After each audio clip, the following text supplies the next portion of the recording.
Hello दोस्तों, welcome to my YouTube channel. आपका स्वागत है हमारे इस चैनल पर। आप देख रहे हैं ऑनलाइन क्लासेज 12th RBSC।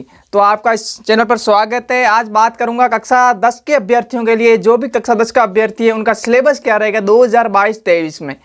आपको मैं एक बात अवगत करा देता हूं कि इस बार जैसे कि आपको पता होगा कि गत साल 2 वर्षों से सिलेबस रिड्यूस हो रहा है। रिड्यूस का मतलब होता है कटौती, मतलब इस बार लेकिन ऐसा कुछ स्थिति नहीं है। सामान्य स्थितियां हैं, सब पूरा सिलेबस रहेगा।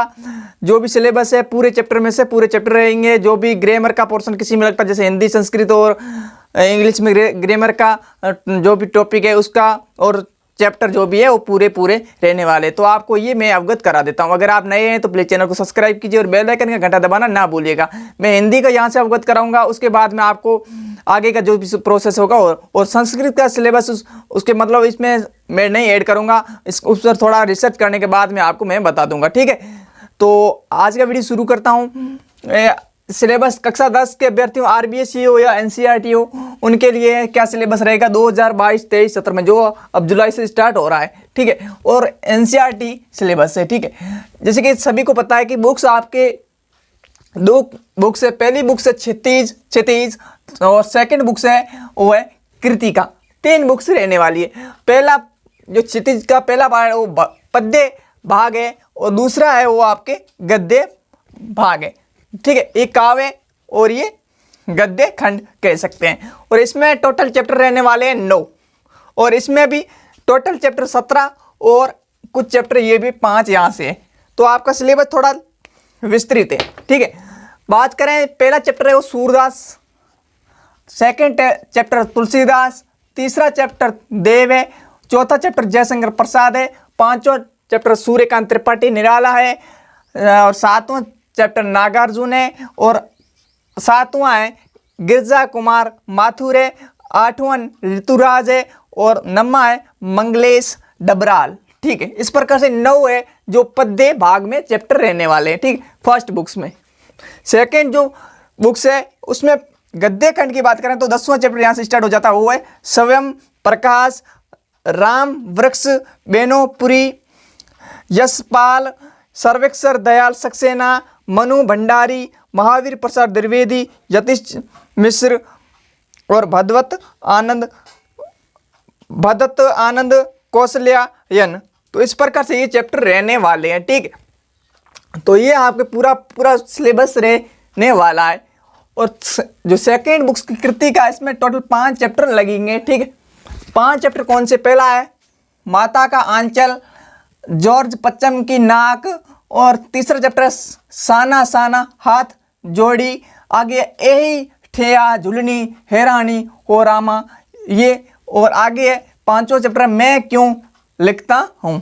तो इस प्रकार से ये 2 बुक्स का सिलेबस ये। और आगे बात करें जो रचना है, रचना आपको सभी को पता है। रचना में जो रचना मतलब जो भी शुरुआत में जो भी निबद्ध आता है, निबद्ध लेखन आपको आएगा, ठीक है।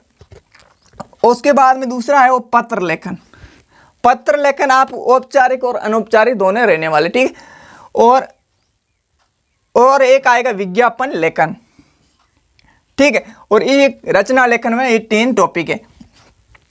और आगे व्यवहारिक जो व्याकरण है, ये मैं समझता हूँ आपको यहाँ 10वीं में ये सबसे अच्छा है कि आपको एक कंपटीशन की तैयारी मतलब जोड़ दिया जाता है। जैसे कि आप सभी को पता है कंपटीशन में ये संज्ञा, सर्वनाम, विशेषण, क्रिया, अव्यय और उपसर्ग एवं प्रत्यय, संधि, समास, मुहावरे, लोकोक्तियाँ, ये टॉपिक जो है ये आपके जो भी ये पाठ आधारित होंगे। पाठ आधारित मतलब जो भी बुक्स में आएंगे वही आपसे वहाँ से रिलेट पूछा जाएगा। तो आपका ये सिलेबस है हिंदी का। आगे देखेंगे दूसरे सब्जेक्ट के, जैसे कि जो सब्जेक्ट है उसका मैं आपको आगे मैं अवगत कराता हूँ। उससे पहले आपको मैं बता देता हूँ, आपको इसका विशेष अपने टीचर से इसका विशेष ये जो व्यवहारिक जो व्याकरण है इसको आप स्ट्रॉन्ग अभी से तैयार कर लीजिएगा, आप कंपटीशन में काम आएगी, ठीक है। और आपको मैं बता देता हूँ ये हिंदी का सिलेबस है और कक्षा 10 के अभ्यर्थियों के लिए। आगे मैं स्क्रीन रिकॉर्डिंग के माध्यम से आपको बताऊंगा क्या क्या सिलेबस रहेगा। उसमें आपको बता दूंगा कि ये संशोधित सिलेबस 2021-22 का उसके अनुसार मैं बता रहा हूँ। चैप्टर पूरे में से पूरे रहेंगे, चाहे कक्षा 10 का हो, चाहे कक्षा 12 का हो, या फिर नॉन बोर्ड जिसके भी हो, पूरा सिलेबस आने वाला, ठीक है। तो आपको मैं आगे स्क्रीन रिकॉर्ड के माध्यम से दिखाऊंगा। अगर नए हैं तो अभी चैनल को सब्सक्राइब कीजिए, बेल आइकन का घंटा दबाना ना भूलिएगा। ऐसे लेटेस्ट अपडेट यहाँ से मिलता रहेगा कंटेंट नया, ठीक है। और आगे मैं स्क्रीन रिकॉर्ड के माध्यम संस्कृत का मैंने पहले अवगत कर दिया, इसका मैं थोड़ा रिसर्च करने के बाद में आपको बता दूंगा, ठीक है। और आप जुड़े रहिए अपने। और आपको अगर किसी सब्जेक्ट में अगर आशा है सोशल साइंस, सामाजिक विज्ञान जिस पे, उसका मैं थोड़ा रिसर्च करूंगा। अगर आपको जरूरत हो उसका मैं मदद करने की कोशिश करूंगा, ठीक है। और मिलूंगा नेक्स्ट वीडियो में, तब तक लीजिए जय हिंद, वंदे मातरम। नेक्स्ट बात करें कक्षा 10 के अभ्यर्थियों के लिए, हिंदी का सिलेबस हो गया, आगे इंग्लिश का क्या सिलेबस रहेगा उसके बारे में बात करते हैं, ठीक है।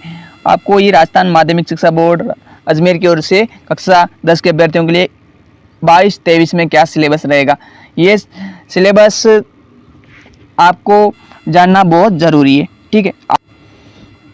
आगे देखें तो आपको सभी को पता है लेटर राइटिंग, पहले तो अनसीन पैसेज और सीन पैसेज वो तो आने वाले हैं, ठीक है, वो तो आपको रहेंगे। पहले से आपको मैं बता देता हूँ, वो तो सिलेबस में पहले से रहते हैं अनसीन और सीन पैसेज, दो अनसीन पैसेज आएंगे, ठीक है। और इसमें उसके बाद में लेटर राइटिंग का है, राइटिंग सेक्शन में क्या है, उसमें आपको लेटर 3 प्रकार से पूछे जाएंगे, मतलब 1 out of 2, मतलब एक लेटर करना 2 में से, लिमिट इसके 80 वर्ड्स। ये आधार बनाया मैंने जो 21-22 के अभ्यर्थियों के लिए, लेकिन 22-23 के अभ्यर्थियों के लिए मैं बता देता हूँ सिलेबस यही रहेगा। ये का मतलब है कि आपके जो उनका रिड्यूस हुआ था वो आपके इसमें जोड़ा जाएगा, जो रिड्यूस हुआ वो सिलेबस साथ में इसमें मैं बता दूंगा कि कौन सा रिड्यूस हुआ, वो भी आपको इस बार पढ़ना पड़ेगा, ठीक है। जैसे कि पहला letter writing, personal to parents, relative and members of family, personal और ऑफिशियल, औपचारिक और अनौपचारिक लेटर आने वाले, और ईमेल आने वाला। तो ये ग्रामर का मतलब राइटिंग सेक्शन में रहने वाला। आगे देखें तो आपको मैं बता देता हूँ, और इसी में उसके साथ में आपको क्या होंगे, शॉर्ट स्टोरी आपको आउटलाइन से, जैसे मतलब आउटलाइन के मतलब यहाँ से कुछ लिखा, उसके बाद में यहाँ से कुछ लिखा, इसी प्रकार से आधा आपको भरा मिलेगा, ठीक है। और एक शॉर्ट राइटिंग टास्क आपको दिया जाएगा, जो विजुअल स्टेम्स होता है, पिक्चर दी जा सकती है, चार्ट दिया जाता है, टेबल दी जाती है, इससे संबंधित कोई आपको यहाँ से लिखना पड़ेगा, ठीक है। ये 60 वर्ड्स का ये रहने वाला है। आगे ग्रामर की बात करें तो ग्रामर में आपकी क्या रहेंगे, जैसे ग्रामर में आप सभी को टेंस रहेंगे, रिपोर्टेड स्पीच का मतलब होता है डायरेक्ट इनडायरेक्ट, डायरेक्ट है, कंजक्शंस है, कंजक्शन में ये जो ये दे रखे हैं ये कंजक्शन आएंगे, ठीक है। ये कंजक्शन है, रिलेटिव प्रोनाउंस है, और एक्टिव वॉइस, पैसिव वॉइस होने वाले, और farming, questions and questions tags ये आने वाले, ठीक है। और ये तो था राइटिंग सेक्शन ग्रामर में बता दिया, ठीक है। ये मैंने आगे बात करें आपकी जो फर्स्ट बुक्स है उसकी बात करें तो आप वीडियो, आगे चैप्टर की बात करें तो फर्स्ट बुक्स है उसमें जो पहला सेक्शन ए है उसमें प्रोज का सेक्शन रखा गया, और इसमें टोटल 8 चैप्टर जोड़े गए हैं, ठीक है। जोड़े गए मतलब 8 चैप्टर रहने वाले हैं। पहला है ए लेटर टू गॉड, आगे है नेशनल मंडेला, आप ये चैप्टर पढ़ सकते हैं यहाँ से, ठीक है। और ये 8 चैप्टर है, ये तो प्रोज के हैं। और पोइट्री सेक्शन में ये आपके हैं, सेक्शन बी है पोइट्री का, और dust of snow, fire and ice, ये चैप्टर आपको 8 ध्यान रखने हैं। और ये इसके साथ में जो फुटप्रिंट्स विदाउट फीट्स, ये सेकंड जो सप्लीमेंट्री रीडर बुक है, सप्लीमेंट्री, ठीक है, पूरक पुस्तक आपकी जो भी है, उसमें आपको ये 7 चैप्टर पढ़ने पड़ेंगे। ये तो था सिलेबस। आगे देखें, ये तो मैं बता रहा हूँ, इसके साथ में आपको जो ये तो सिलेबस था जो 22-23 जो रिड्यूस सिलेबस था उसको भी आपको साथ में पढ़ना पड़ेगा। मतलब ये तो चैप्टर पढ़ने, इसके साथ जो उनका 2021-22 के अभ्यर्थियों के लिए नहीं था उनका भी वो सिलेबस आपको इस बार पढ़ना पड़ेगा आपको, ठीक है। तो ये पूरा सिलेबस। तो आगे बात करें सेक्शन ए, जो उनका सिलेबस रिड्यूस हुआ है लेकिन आपको ये पढ़ने पड़ेंगे। प्रोज में सेक्शन ए की बात करूँ और मिजिबल द ओदर और मैडम राइड्स द बस, ये चैप्टर 3 ये, और ऊपर से प्रोज के 8 थे और 3 यहाँ से आप टेस्ट कर सकते हैं। और प्रोज और पोइट्री में देखें तो 8 ऊपर से और 3 यहाँ से, तो इसमें भी 3 और जोड़ दीजिएगा आर्ट्स में, ठीक है। और जो सेकंड बुक्स के उसमें आपको 7 वहाँ से पढ़ने, मतलब जो पहले सिलेबस था 21-22 के लिए उनके लिए, लेकिन आपको ये भी साथ में पढ़ने पड़ेंगे क्योंकि इस बार ऐसी स्थितियाँ नहीं है, सामान्य है, आपको सिलेबस पूरा पढ़ना है। मतलब वो 8 चैप्टरों के साथ में ये भी आपको ध्यान रखना है कि ये भी आपको पढ़ने हैं, ठीक है, ये तो था इंग्लिश का सिलेबस। आगे देखें तो साइंस का क्या रहने वाला है। साइंस का यूनिट 5 में डिवाइड होकर आएगा और पहला यूनिट है, इसमें 3 चैप्टर पहले यूनिट में दिए गए हैं।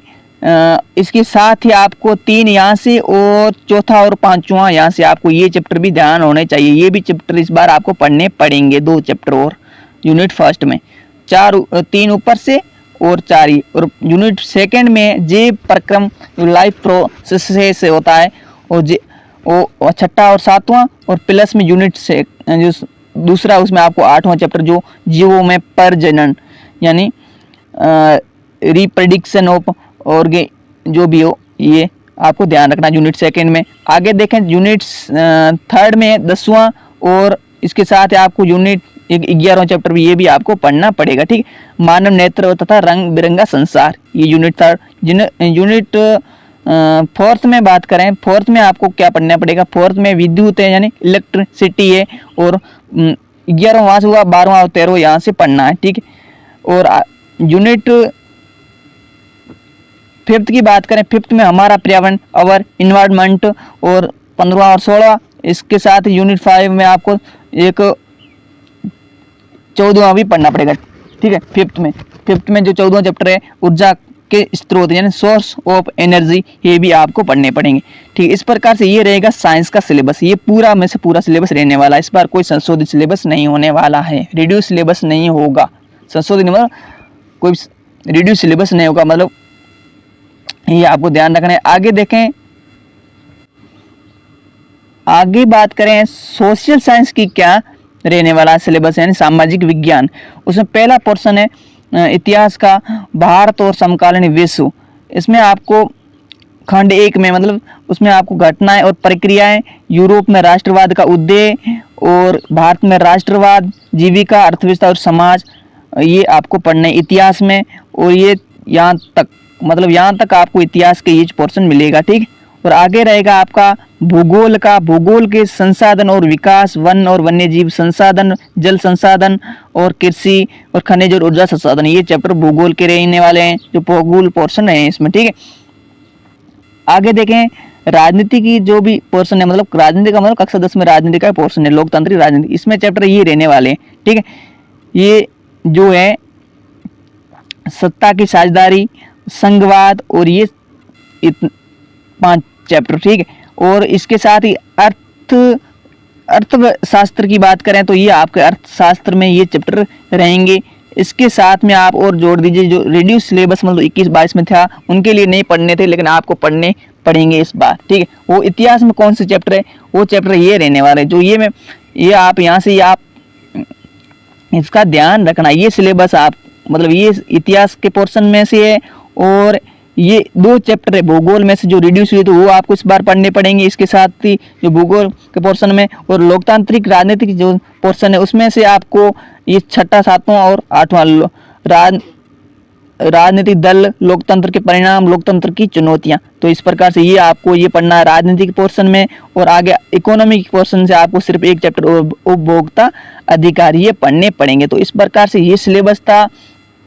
संस्कृत का सिलेबस जल्दी आएगा, मैं थोड़ा उस पर रिसर्च कर रहा हूँ, उसके बाद मैं उस पर वीडियो बना दूंगा। तो आपको इसका मैंने सिलेबस कैसा लगा प्रयास, अगर अच्छा लगा है तो लाइक कीजिए, चैनल को सब्सक्राइब कीजिए, और ऐसे ही लेटेस्ट अपडेट यहाँ से मिलती रहिए। तब तक के लिए जय हिंद, मिलूंगा नेक्स्ट वीडियो में, वंदे मातरम।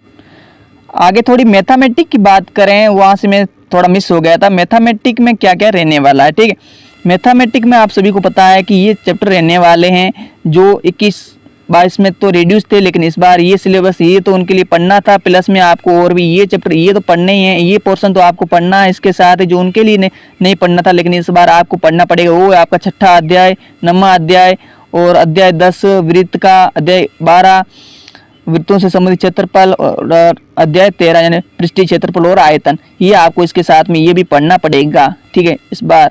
और इसके साथ ये और प्लस में ये तो वैसे भी पढ़ना है, और इसके साथ मतलब वैसे नहीं, मतलब सिलेबस ये है पूरा सिलेबस, मतलब ये सिलेबस आपको पढ़ना है, ये और ये सिलेबस, और ये मैथमेटिक का था सिलेबस। और आगे ये सिलेबस रहेगा 2022-23 के अभ्यर्थियों के लिए।